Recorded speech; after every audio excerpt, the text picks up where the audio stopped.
So how do you deal with the sudden death? We're going to talk about it on today's episode. It's time to take back control. Control of how you feel, control of how you act, and control of how you experience life. It's time to become a lifer, a new breed of overachiever focused on living every minute to its fullest.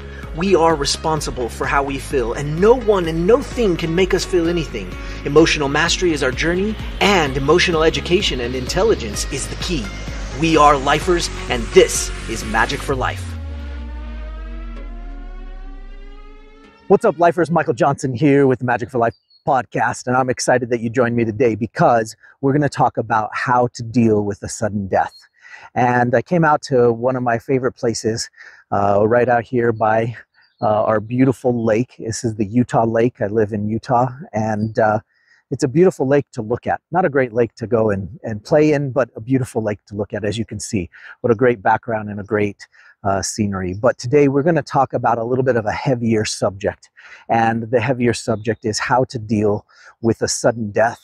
And you know, this is a heavy subject, right? And so I'm treading lightly, and I want you to understand that I respect your feelings, your traditions, the things that you do in your world and in your life to deal with death. But you're here because you searched this topic. You searched it and found this, and I appreciate you coming and listening to what I have to say. Listen, death is a very touchy subject for a lot of cultures and a lot of different people. Everybody deals with death in a different way, and I want to make sure that I am indeed respectful of that. You know, it's an important thing to me for you to understand and for you to know and get that I understand where you're coming from, and understand that it's not an easy topic. It's not an easy subject to discuss with people, and that's probably why you're here, right? So let's get real. We're feeling a little bit uneasy. We're feeling a little bit on edge with the whole topic, and so I want you to know that first of all, I respect and love where you're coming from. Okay, and that's just the starting point. Now let's talk about it, and I'm going to give you a little bit of tough love, right? Because death is a part of life, which is a really interesting contradiction, right?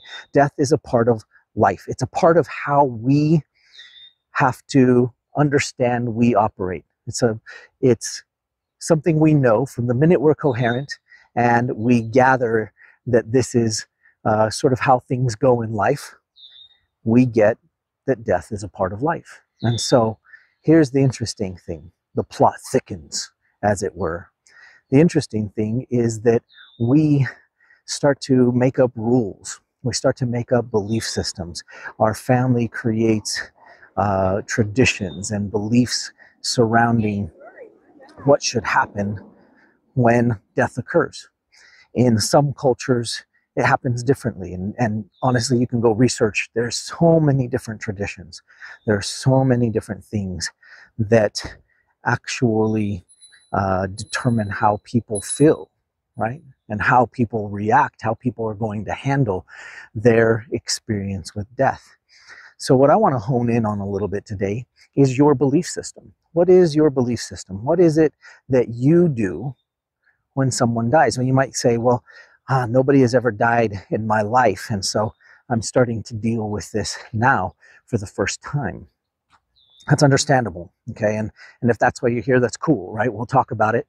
And what I want to start to determine and evaluate is where you stand. How do you feel?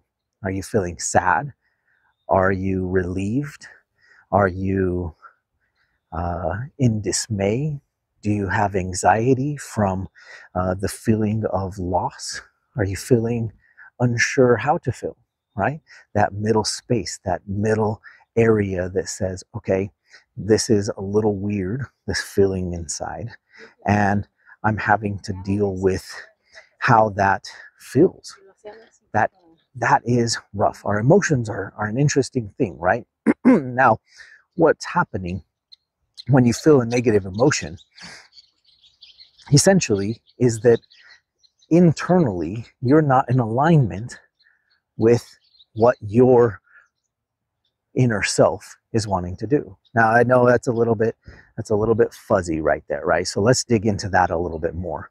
When you know the direction that your life is going, when you know the space that you want to live and operate in, it's easier and easier to understand where it is that you stand, right?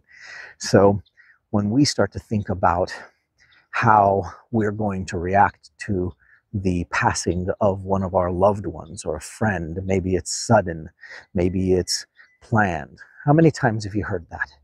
Somebody that wasn't feeling good, somebody that was ill and maybe in their last days, and they pass away, and you ask or you hear about it, and other people around say, well, you know, it's okay. They were ready to go. They were suffering, so it's okay. So I feel bad. I'm going to miss them, but it's okay. So we've created these if-then statements. If they were sick and ill and they were suffering, it's okay for them to die. Okay? But if they weren't, then it's totally not okay. Is that how you feel? Is that how things work for you? I don't know. You have to answer these questions yourself. And what I want you to think about here is the fact that you know we're all going to die. You know you're going to die.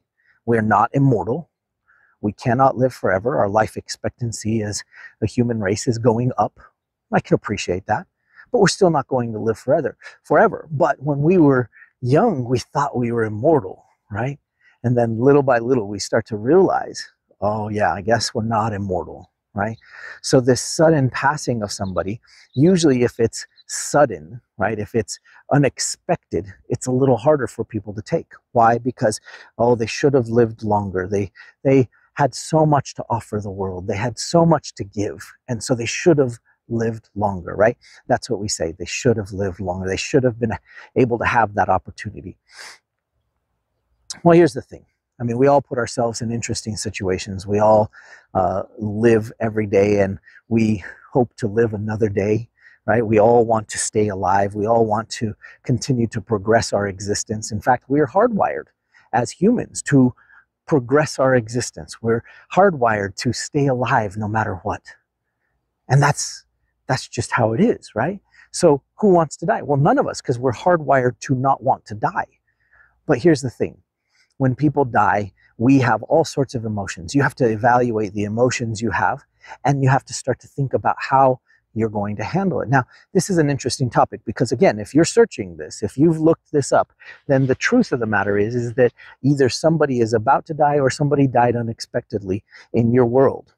And you're trying to figure out how to handle it, how to deal with it. So you didn't get a chance to plan ahead, right? And there are things you can do, and this is probably one of the first steps, that you can do something to plan ahead for the next person that's going to die, because there will be other people in your life that die because, well, we're human and we live and we die, right?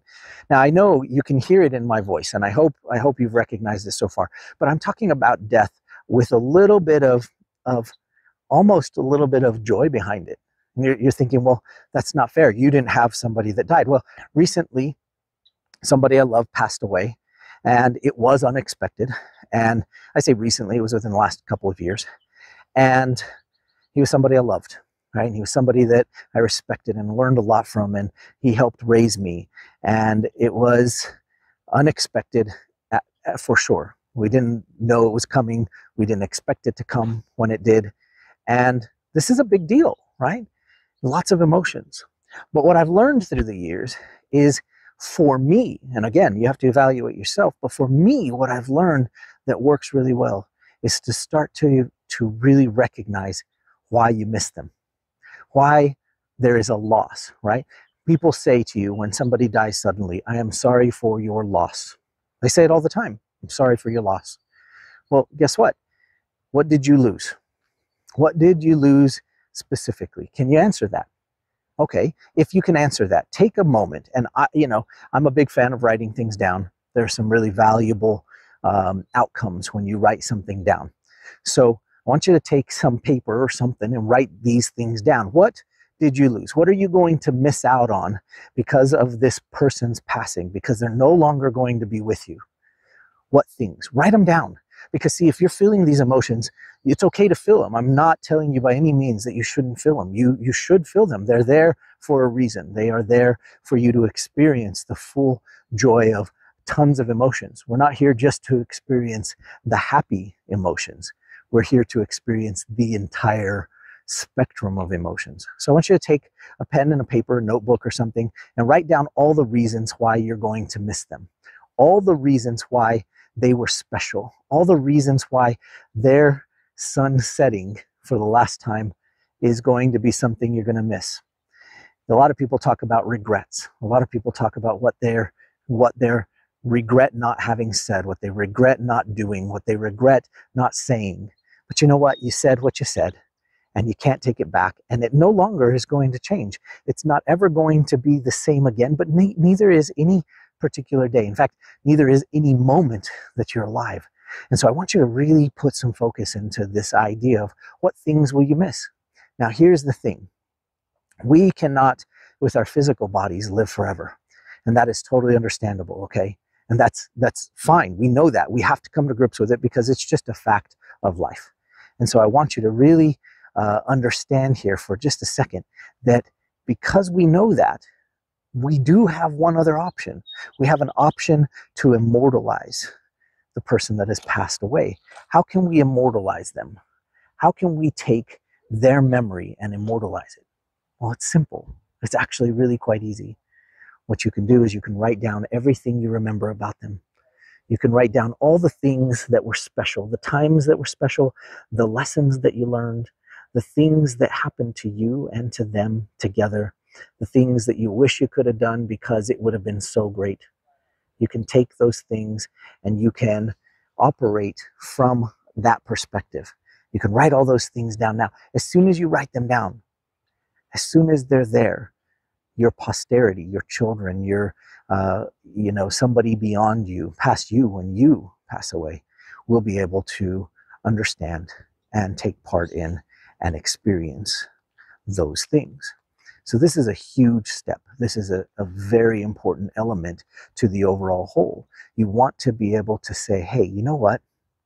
This is what I remember about them, and this is what I'm afraid that I lost. But you haven't lost it. As long as you can remember it, as long as it's written down, as long as it is a piece of you, it is there forever.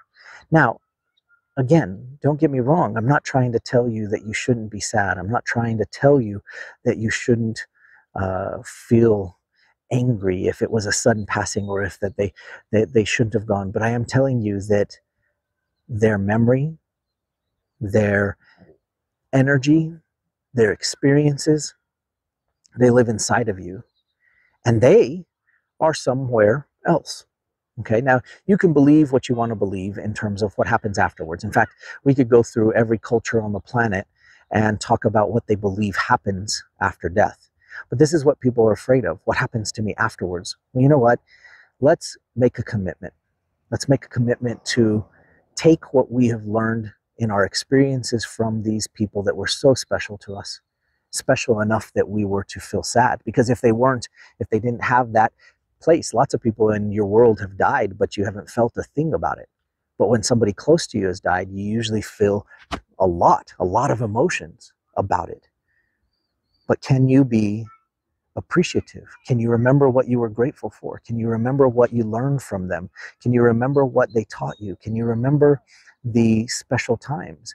Can you remember the things that were the most important on your journey with them? Because if you can remember those things, then they won't ever be gone. They'll live inside of you, and they'll be passed on, and their information passed on, and their knowledge and experience passed on to generations to come. They're with you, and there is no way that their mortal and physical body passing away could ever go away. It's all right there. It's all inside. It's all with you no matter what.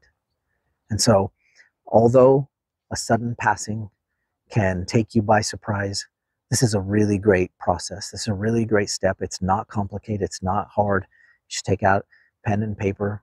Or if you want, you can do it on video. You can do it just on audio. You can record yourself talking it out. But you know, it's really great when the sun is setting to just do this and remember the things that are going to be great about it. I was privileged to do the eulogy for my grandfather when he passed away a few years ago, 2 years ago, I think. And it was a great experience because I had to take my thoughts, my pen and paper, and write down the things that we remembered about him, the things that were special, the things that will live on and be immortal inside our soul. I had to take those things, write them down, and talk about it out loud and share it with all the people that loved him and be able to experience that love with everybody. And for me, it was a joyous occasion. Of course, I was sad he wasn't going to be around. Of course, I was sad that there were no more experiences to be had. But the experiences we did have, they were special. The time we did have, it was special. And that's what you have got to focus on, because you can take that and you can now live on and perpetuate that experience, that life journey, that energy that he brought to me. I'm able to pass it on. And there was no reason for me to do it. Now, if I want to, I can be sad about it anytime I'd like. But I've chosen to be happy about it. I've chosen to know that it was his time to go. Why? Because it was. I don't get to decide. He decided. It was his choice. It was his time to go. And it isn't always our choice. So I get that. I understand that. Sometimes it's out of our control. And even when it's out of our control, you're better off for your soul to remember the things that were great, to remember the times that were amazing, to put those down, to put them in writing, to make it immortal on a piece of paper, in a story. And you can share that with other people. You can share that with your family, or you can just share it with yourself. And this is a great way to handle the sudden passing of somebody that has died. Or even somebody that you know is dying. Maybe they're on their deathbed. And you know what? This is a great thing. Remember a time when, right? Remember a time when we did that. Remember a time when this amazing experience happened. Remember a time when maybe this not so amazing experience happened. Remember the good, the bad, all of it. Put it down, and it'll help you to understand and realize that we are mortal and we have a responsibility to live every minute, every second of every day, because you don't know when your time's going to come. You don't know when your time is up. You don't know when it's your turn to take the next step in your journey.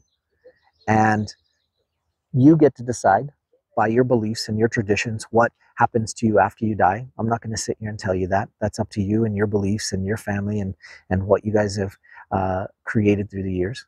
And you get to decide. That's great. Good for you. But in this tender moment of trying to figure out how to handle somebody's passing, this is the best way to do it. Write down their story. Write down their memories. I hope this has helped. And I hope you can get back to feeling great soon.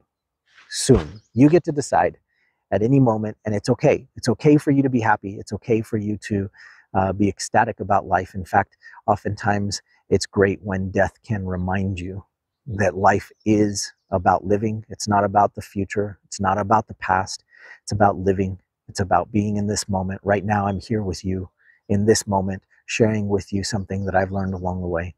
And I'm so grateful that you're here. I'm so grateful that you listened. And I hope this makes a big impact. And my condolences to you if you have lost somebody. And I'm also happy for you to be able to sit down and write down some incredible memories of the times that were and that you can pass on to your posterity. Take care. Don't forget, keep finding the magic for life and live every minute. We'll talk to you soon. Take care. Bye-bye.